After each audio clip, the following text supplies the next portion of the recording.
Round here, them guns get the last word. Welcome back to the channel, everyone. Today we're going to talk about what was supposed to be the second golden era of fighting games. I feel like I said this many times before, but it's constantly because these fighting games release and disappoint everyone. I mean, it's true. This was supposed to be the second golden era of fighting games, but they're all flopping.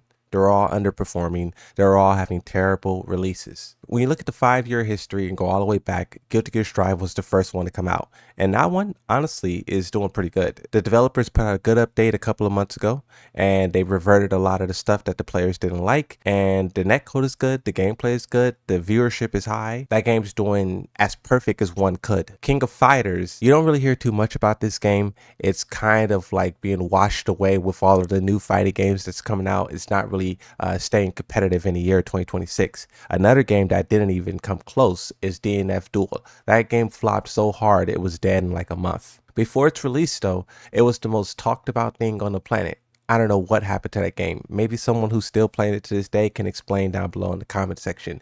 But as for the biggest fighting game of this era, Street Fighter 6, it was a massive success. It has a lot of people playing it. It has a totally new audience, but it's silently hated. So many people dislike the way that the game is, but since their audience is a majority Japanese players, that means they don't get that much backlash, because the way that the Japanese people are, they don't really complain. They kind of complain in like silence and like secret and like behind closed doors, but they don't really do so openly. So that kind of allows Japanese companies to just do whatever they want. It's muddying up what should be one of the best fighting games to ever be made. The developers are even saying that they're not going to change any mechanics. Those throw loops that you hear people talking about all the time, it's going to stay. As for Mortal Kombat 1, this is another massive success. Even though that game had a lot of problems with its Nintendo port, overall the game still went on to do very well in terms of numbers. The biggest problem with that game is that the developers just don't support it. They did 2 seasons and then they abandoned the game. They fully embraced the idea that that game is for the casuals, which it is, but it also at one point in time was for the competition. But in the year 2026,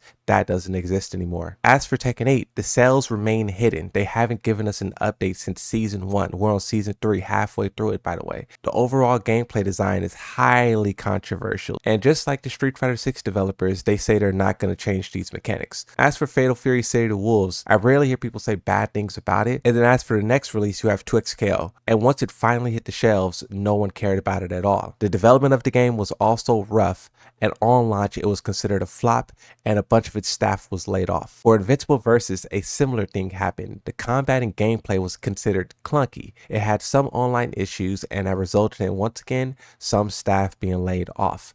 This all leads us to Marvel Tokon, which was supposed to be one of the greats, one of the most hype, with one of the best IPs, backed by one of the biggest publishers. And seeing that this game is going down the way that it is, Maximilian uninstalled the game, everyone's talking trash about it. I mean, I would say that it sucks, but it seems like they did it to themselves. Sony might definitely be the worst publisher in history at this point. It's almost as if they sabotaged the game. One person said that these problems feel kind of intentional. If you think about Sony's overarching plan of destroying PC and making everybody go to PlayStation, buy games digital, sign up to their software, hand over their information. If you don't play the game in 30 days, your account get taken down. If you just think about what they've been doing, and then the way that this game released, I mean, it falls in line with the garbage. It all just adds up so perfectly. And just to list out some of the issues that I've seen that this game is suffering from, you guys can add more in the comment section, or you could tell me whether or not you disagree with these. Like I said before, I play on PlayStation, so these problems don't really affect me,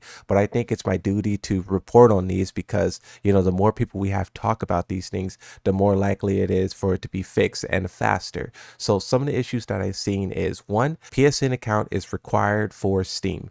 The second thing, and this was one of the most controversials before launch, is that the game got blocked in over 132 countries, and this is due to a PlayStation account being required on Steam. If that wasn't a requirement, all of those countries would be able to play. Sony's SDK also is running in the background. It's just like spyware is how a lot of people who play on PC feels. There's also a lot of unnecessary loading of anti-cheat software in the background, which is slowing down people's PCs. You also have terrible optimization, even though Arc System Works had popularized rollback netcode. With Marvel Tokon, it seems like they're taking a couple of steps backward. And as of now, we don't know why that is. Another head scratcher is that there is no Linux version of the game. There's also no modding of the game. This means that there is no capability of putting a potato mod on the game to make it run smoother for lower spec PCs.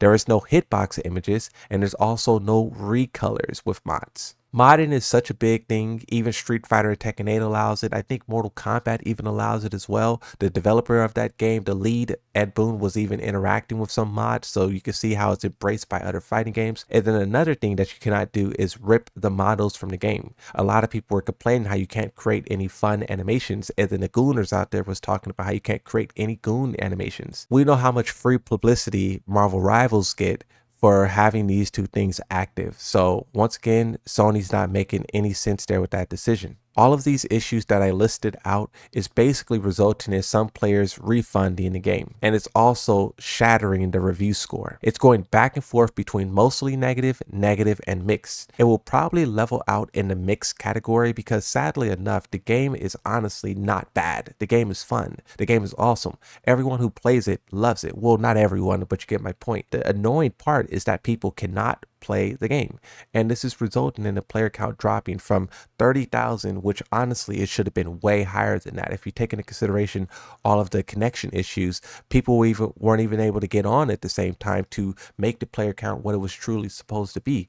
But it dropped from the 30,000 to 15,000, and hopefully it doesn't dip down a little bit lower than that. I've seen some screenshots where it goes to about 9,000. Once more time passes, we'll be able to see what demographic and what region of the world that is, but it's just completely unnecessary for the game to be panning out this way. And of course, everything exploded when Maximilian uninstalled the game live on stream. Before I play the clip, look at the tweet he said. Tried Tokon on PS5 against only PS5 players and had a wonderful time.